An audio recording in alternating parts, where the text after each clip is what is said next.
Hey guys, I'm Phil Blanks, and welcome to this New Year's first NPC. Happy New Year, first off. With every new year means new hopes, new dreams, new ambitions, but most importantly, new games. And that's why this episode of NPC is about my most anticipated games of 2019, or games that might come out in 2019. Some of these games have no release dates, so I have no idea if they're going to come out this year. But they're games in the future that aren't out yet, so I might as well just put them on my, most anticipated games of what's coming out, I guess.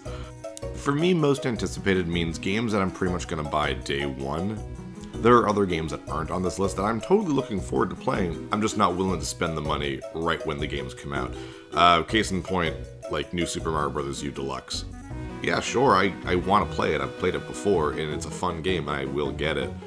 But I'm not getting it day one, and I'm paying $80 for it, or whatever. So I think that won't be on the list, for example. So these games, 8 of them, 8 games, are games that I am looking forward to so much that I'm willing to buy them pretty much day one, unless something comes out that's just like, maybe something changed, and it changes my mind or something. These are in no particular order, really. These are just 8 games that I just kind of want to play right now. Give them to me now. So yeah. Number 8, Control. I'm not a shooter guy. I don't really play shooters, first person, third person. I'm not good at them. And if I'm going to be excited about one, it needs to have some sort of hook. And Control looks like it has that. Control looks like a trip, man. I'm really looking forward to this one. Out of all the games on this list, this is the one that maybe I won't buy day one. It hasn't super hooked me yet, but it's going down that way every time I see a little bit more of it. So if any game is going to drop out of this super anticipated kind of mode for me, it's going to be this one. But for right now, for what I know, it looks really cool, looks really interesting. I like this type of like sci-fi kind of stuff. I don't know, I really like that type of thing. So I'm just excited to see what's going to happen with like the main character and what's going on here and why things like this are happening. So yeah, it looks pretty cool. Number 7, The Last Night. I've only seen a single trailer for this game, and it was 2017's Microsoft E3 briefing.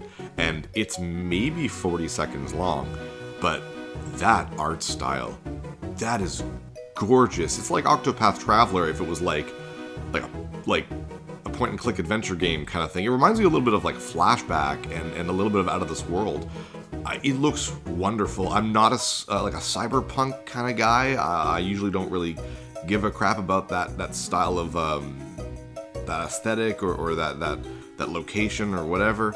But this, I don't know. It's and I'll admit it's purely the graphics on this one. Just I'm so impressed with that I need to see what else this game is going to be like. So I hope it's good. I've heard there's a little bit more gameplay out there on trailers. I'm just going to wait till it comes out. I've also heard that there's been problems about it being released. I guess it might have come out in 2018, but just sort of didn't. I mean, it was announced a year and a half ago. And I guess there's been problems, so I'm a little worried about this one, but I definitely want to at least try it. Number 6, Town. Town looks friggin' adorable. I really love and sometimes like lose myself in games like this where the scale is really toned down.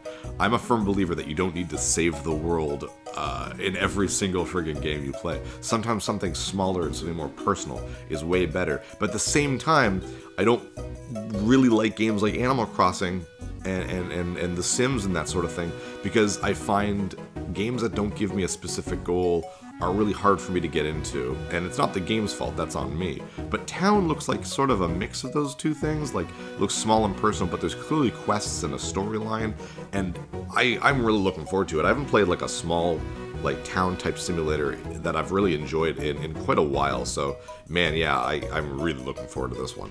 Number 5, The Last of Us 2. If you would ask me one game that just really did not need a sequel, I would have said Last of Us. Last of Us was perfect. It was a great game with an amazing story, and it ended where it needed to. So when they announced The Last of Us 2, my first impression was like, come on, it really didn't need one. Then that first trailer hit, and I'm like, it looks incredible. But then the second trailer hit, and it's not like it looks bad, it just... gameplay looks more the same, and that's not really a bad thing, but The Last of Us, its gameplay was the thing I was least interested in. It was the story. It was the personal relationship between Ellie and Joel. It was everything else. It was this world. Naughty Dog has a way of crafting worlds unlike almost any other developer. So that's what I'm interested in. But I need to know what's going to happen, even if the gameplay looks basically the same as Last of Us 1. I know that people who have really poured over the gameplay footage noticed the differences between the first and second one, but to me it's still just a stealth shooter with zombie-like elements. So the gameplay is not what I'm excited about at all. It's everything else. It's the writing, it's the story. And you could say, well, why don't you just watch a Let's Play or something? And that's not what I do. I love Let's Plays, don't get me wrong, but I don't do that to experience the game for the first time. I need to play this. So yeah, I'm worried about this one, but I'm definitely looking forward to it. Number 4, Fire Emblem Three Houses. I'm a very weird Fire Emblem fan. Each Fire Emblem game I either really enjoy, like Fire Emblem for Game Boy Advance, or Fire Emblem Sacred Stones, or Fire Emblem Awakening. But other Fire Emblem games I really just don't like Fates or the Radiant games. It really can go either way for me. So whenever they announce a new Fire Emblem game, I'm a little torn as to whether or not I'm going to like it, and I will never know until I actually start playing it. Three Houses looks interesting.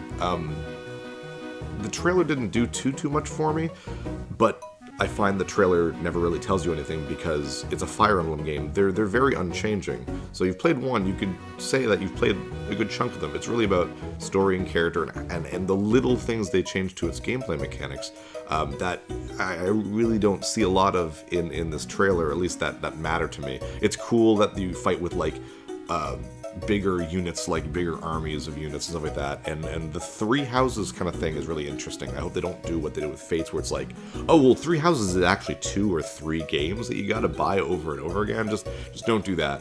Right now I'm interested in it, but I'm wary about it. I'd rather it be like Awakening or Echoes than Fates, in my opinion. But either or, I will still buy it and I will still play through it. Number 3, Ghost of Tsushima. This trailer had me hooked immediately.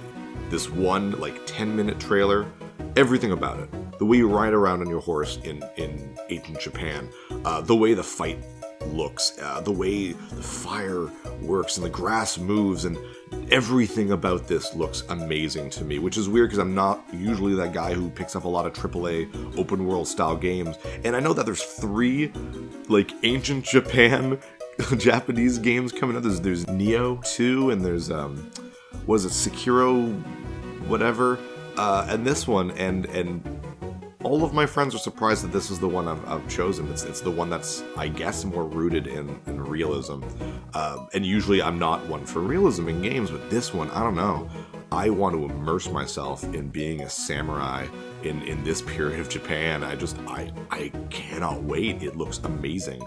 Every day I go to work and look at my computer systems to see if it's pre-orderable, and it's not, and I have no idea when it's coming out. It's probably not coming out in 2019, but I need to see more. I have a feeling this is going to be Sony's new God of War Spider-Man, in the sense that they'll announce it, and then it'll take 3 friggin' years to get here. So I don't even know if we're going to even play this until 2021. Whatever, I need it. Number 2, Pokemon 2019. We know so little about the next Pokemon game, and my love of Pokemon has really gone up and down throughout the years. I adored the first one, played a little bit of Silver and Gold when it first came out, and then just kind of dropped off the radar until X and Y came out.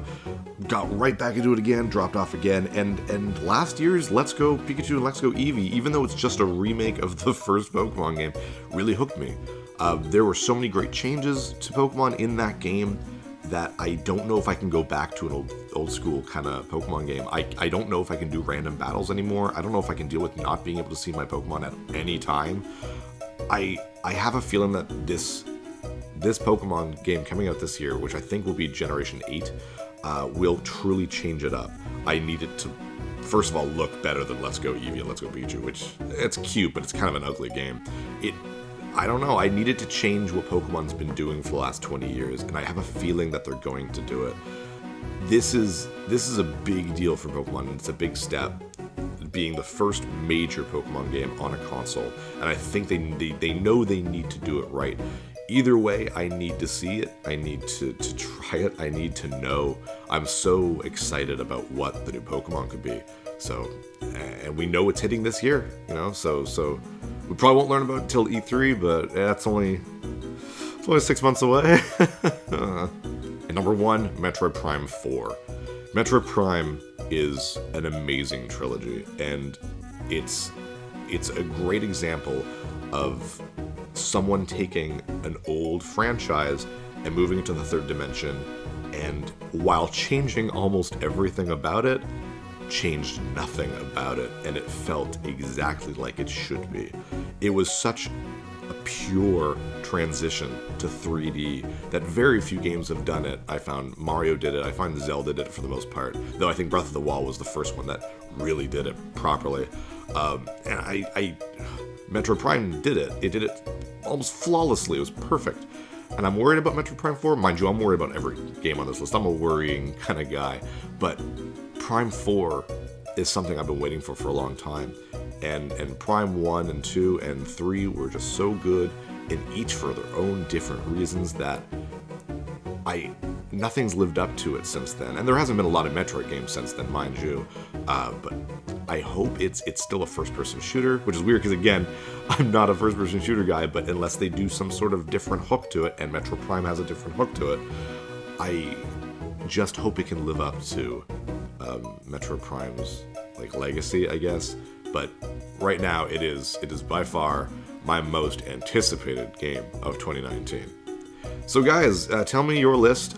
You'll notice I only had 8 games on this. I could have done a top 10, but I felt I would have been lying to you at that point. These are the 8 games that I really am looking forward to. And like I said at the beginning of the video, there's other games I'm looking forward to, but these are the ones that I want to buy and play now. Other games are just like, yeah, I'm looking forward to it. I'll maybe buy it sometime, then it'll go on my shelf and I'll play it sometime. But these are the 8 games I want to play now. And I invite you to tell me your list at the bottom. Is there any games that you think that man, Phil would really like this? Let's tell him about it. Tell me in the comments. Who knows? This list will probably not be this list by the time E3 happens. I mean, Nintendo's probably going to have a bunch of directs until then, and they'll announce a bunch of things. That's the thing about Nintendo. You don't really know what they're doing until it's right about to happen. Sony has so many holes in its libraries right now that God of War and Spider-Man are out, that they need to fill it with more things that, who knows, might be incredible. Microsoft, same thing. They haven't been really doing a lot. They have been announcing some new things with Gears 5 and all that, and Halo Infinite or whatever, which is very cool. It hasn't hooked me, but I'm not gonna, I'm not gonna count them out yet. Anyways, guys, I'm Phil in the Blanks, and here's to 2019. Take care, guys.